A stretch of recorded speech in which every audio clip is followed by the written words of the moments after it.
একের পর এক আমদানি রপ্তানি বাণিজ্য বন্ধ হচ্ছে ভারত ও বাংলাদেশের মধ্যে। এর মধ্যে সম্প্রতি বন্ধ হয়ে গেল ভারতের সাথে বাংলাদেশের রপ্তানি বাণিজ্য, ফলে বিপাকে পড়েছে আমদানি রপ্তানির সাথে সংশ্লিষ্টরা।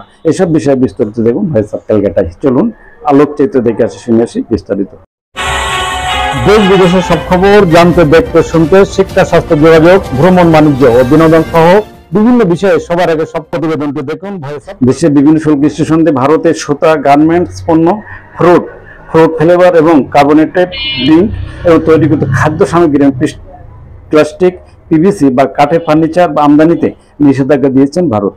ফলে রবিবার থেকে এসব পণ্য রপ্তানিতে অনির্দিষ্টকালের জন্য বন্ধ হয়ে গেল। ক্ষতিগ্রস্ত হবেন ব্যবসায়ীরা। তবে নদী আকাশপথে পণ্য রপ্তানিতে সময় ও খরচ বাড়বে কয়েক গুণ, এমনটি জানিয়েছেন বন্দরের সাথে সংশ্লিষ্টরা। বন্ধের পরেই বেনাপোল বন্দরে আটকা পড়েছে প্রায় 36টি পণ্যবাহী ট্রাক। তবে সন্ধ্যা নাগাদ শতাধিক ট্রাক আটকা পড়তে পারে বলেও ধারণা করছেন বন্দরের সাথে সংশ্লিষ্টরা। ফলে বাড়বে ডেমারেজ, ক্ষতিগ্রস্ত হবেন ব্যবসায়ীরা, এমনটি জানান সিআইএনএফ নেতারা। বাংলাদেশ ভারত চেম্বার অব কমার্সের সাবেক পরিচালক মতিয়ার রহমান ও বন্দর সংশ্লিষ্টরা জানান, শনিবার 17 মে ভারতের দিল্লির বাণিজ্য মন্ত্রণালয় থেকে আইটিসি অ্যাক্ট 2022-এর আলোকে এফটিপি ফরেন ট্রেড, সুতা, ফ্রোজেন ফুড সহ 6টি পণ্য স্থলপথে রপ্তানিতে নিষেধাজ্ঞা দিয়েছে। বেনাপোল দিয়ে যাবে না গার্মেন্টস পণ্যের চালান, তবে সমুদ্র বা আকাশপথে যাবে এসব পণ্য। এতে করে ক্ষতিগ্রস্ত হবেন দেশের ব্যবসায়ীরা। তবে নিষেধাজ্ঞা জারি করেছে, তার মধ্যে বেনাপোল স্থলবন্দর দিয়ে গার্মেন্টস সামগ্রী রপ্তানিতেও তালিকাভুক্ত হয়েছে। বাংলাদেশ থেকে এই সমস্ত 15-20টি ট্রাক ভারতে রপ্তানির জন্য বেনাপোল স্থলবন্দরে অপেক্ষা করছে, কিন্তু ভারতীয় কাস্টমস এই সমস্ত পণ্যের গেট পাস ইস্যু না করায় এই পণ্য ভারতে রপ্তানি সম্ভব হচ্ছে না।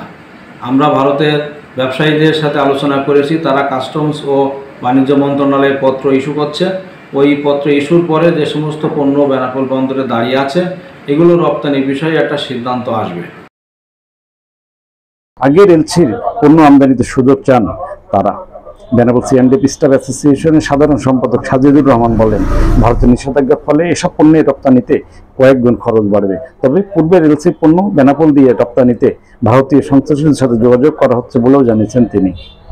তবে আমদানি রপ্তানির সাথে সংশ্লিষ্টরা জানান, বেনাপোলে গার্মেন্টস পণ্য রপ্তানিতে রপ্তানি হতো দিনের দিন যেত ভারতে, এখন নদীপথে যেতে সময় লাগবে 12 থেকে 15 দিন।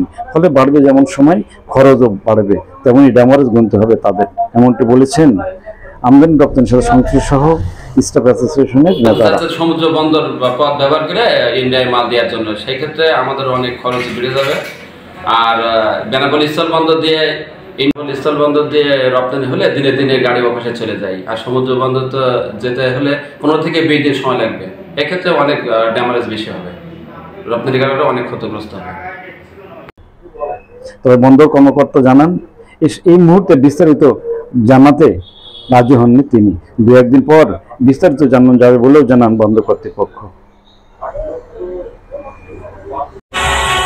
দেশ বিদেশের সব খবর জানতে, দেখতে, শুনতে, শিক্ষা, স্বাস্থ্য, যোগাযোগ, ভ্রমণ, বাণিজ্য ও বিনোদন সহ বিভিন্ন বিষয়ে সবার আগে সব প্রতিবেদনটি দেখুন ভয়েস অফ ক্যালকাটায়।